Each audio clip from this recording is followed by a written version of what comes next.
All parties conference which is much needed off course, तमाम तर जो स्टेक होल्डर्स हैं, जो मुख्तलिफ हल्के हैं पाकिस्तान में, वो यही कहते हैं कि बलूचिस्तान के मसले का हल यही होगा कि एक APC कन्वीन की जाए। ऐलान वज़ीर आज़म कर चुके हैं, लेकिन तारीख ताहम अभी तक कोई तय नहीं हुई।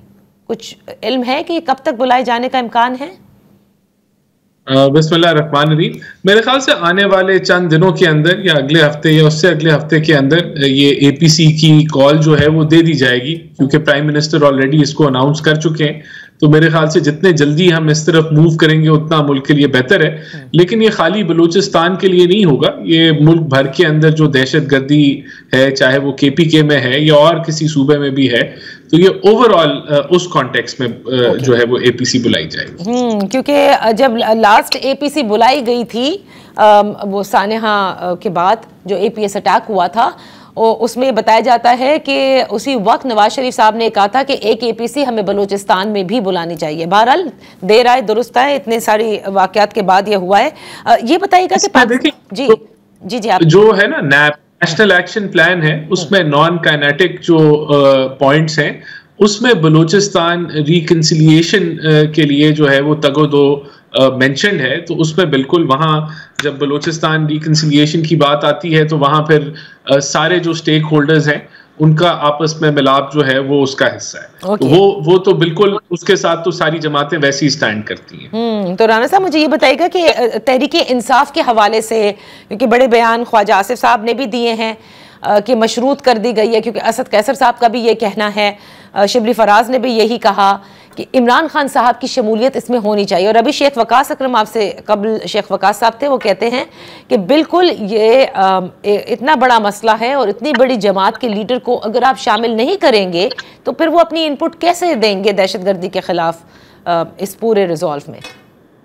मेरे ख्याल से ये तो ऑलरेडी APC को मुतनाज़ा बनाने के बराबर है, मुल्क को फिर से ब्लैकमेल करने के बरक्स है, और अपनी ज़ाती सियासत और अपनी जो इनका जो एजेंडा है कि खान साहब को रिहा करें, ये उसको जो है ये तकवीत देने के बराबर है। इसको मैं तो समझता हूँ, मेरा पर्सनल ख्याल है कि हुकूमत भी इसको आउटराइट रिजेक्ट करेगी। खान साहब एक कन्विक्टेड क्रिमिनल है।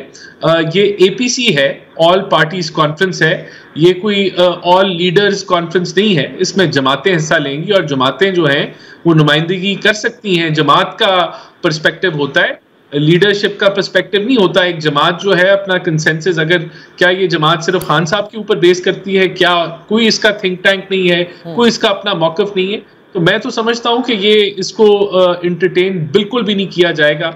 और ये जो एक और काविश है PTI की कि जब भी कोई नेशनल कंसेंसस की बात आती है तो अपनी ज़ातियात या अपना एजेंडा वो आगे ले आते हैं, और उस एजेंडे से पूरा जो एक मकसद होता है उस चीज़ का वो डीरेल हो जाता है। तो पिछली दफ़ा भी आपको याद मैं कराना चाहूँगा कि जो APC हुई थी वो इतनी आसानी से नहीं हुई थी।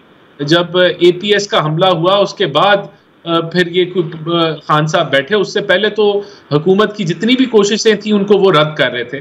तो there is always an agenda. इसकी एक और मैं मिसाल दूंगा। खान साहब ने तो पूरी कौम को इस ट्रक की बत्ती के पीछे लगाया कि क्योंकि हम अमेरिकन वॉर ऑन टेरर का हिस्सा हैं, तो इस वजह से जो है मुल्क के अंदर दहशतगर्दी है, और ये हमारे अपने लोग हैं जो इस वजह से नाराज हैं, और जब हम इस वॉर से निकलेंगे तो वो बिल्कुल सारे मामला ठीक हो जाएंगे।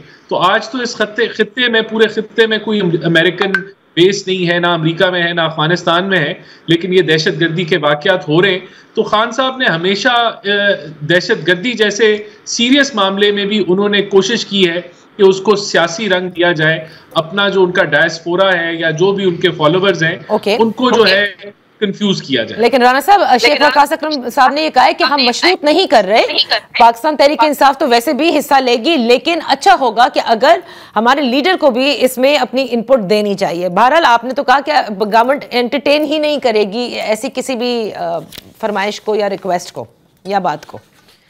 बिल्कुल नहीं करेगी, और अगर उन्होंने मशरूत नहीं किया तो that is a sensible thing to do.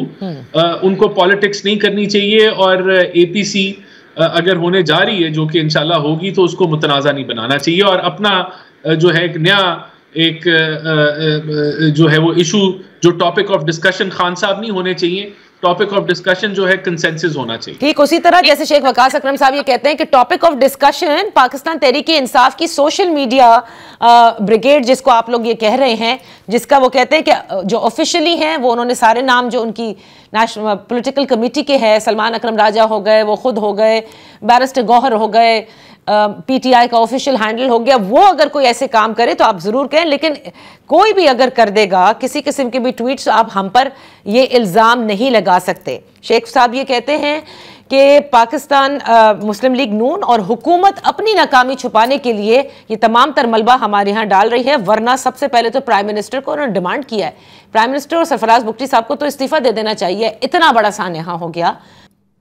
ये देखिए, सोशल मीडिया तो इसमें तो कोई शक नहीं है कि पीटीआई का सोशल मीडिया ना सिर्फ मुल्क दुश्मन बयानियों को प्रमोट करता है, बल्कि एक बड़ी मिलिशियस कैंपेन जो है वो मुल्क के मफादात के खिलाफ चलाता है, और उसको जो है वो रीट्वीट ऑफिशियल अकाउंट से किया जाता है। लीडरशिप उनकी उन अकाउंट्स को शेयर करती है, और अगर ऐसा नहीं है, ये कह देना कि ऐसा नहीं है, ये बड़ा आसान है कि आप बिल्कुल ही एक चीज से जो है ना अलग ही हो जाए कि हमारा तो कोई लेना देना नहीं है। ऐसे दर्जनों अकाउंट हैं, दर्जनों ट्वीट्स हैं जिसने मुल्क को कोई मफाद नहीं पहुंचाया, जो पीटीआई के ऑफिशियल अकाउंट्स या खान साहब के अकाउंट से हुए हैं, और कभी भी इन्होंने इन चीज़ों को कंडेम नहीं किया।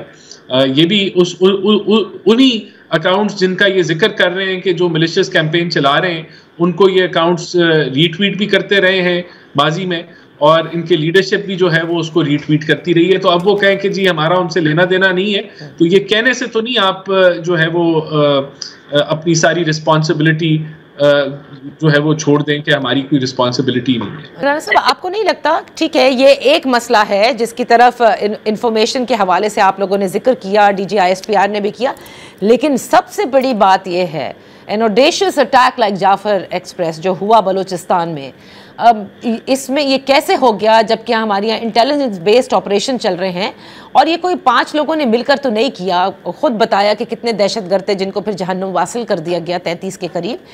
इतनी प्लानिंग, इतना सब कुछ, इट टेक्स अ लॉट। यहाँ पर एक बहुत बड़ा सोल सर्चिंग की भी ज़रूरत है कि कहाँ गलती हुई है और किससे हुई है।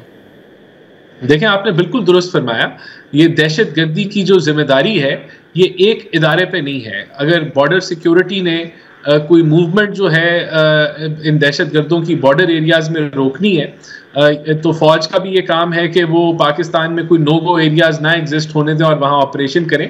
लेकिन उसके बाद जो लॉ इन्फोर्समेंट है वो सूबाई पुलिस की तरफ आती है, और जो काउंटर टेररिज्म का एक मेजर रोल है वो सूबाई CTDs की तरफ आता है। तो ये जब तक ये सारे एक कोलैबोरेशन और इन सिंक होके मामलात को नहीं देखेंगे तो दहशतगर्दी एक इदारा जो है उसको काबू नहीं पा सकता। अब आपने ये देखा कि जो ये सारा एरिया B कैटेगरी का था और ये फ्रंटियर लेवीज जो हैं उनके ऊपर था। बिल्कुल ये सवाल उठना चाहिए कि अगर 92 बिलियन का उनका बजट है तो वो कितना एफिशिएंटली उसको स्पेंड कर रहे हैं, और उनकी बलूचिस्तान की जो CTD है वो कितनी फाल है, कितनी इक्विप्ड है, कितनी ट्रेंड है।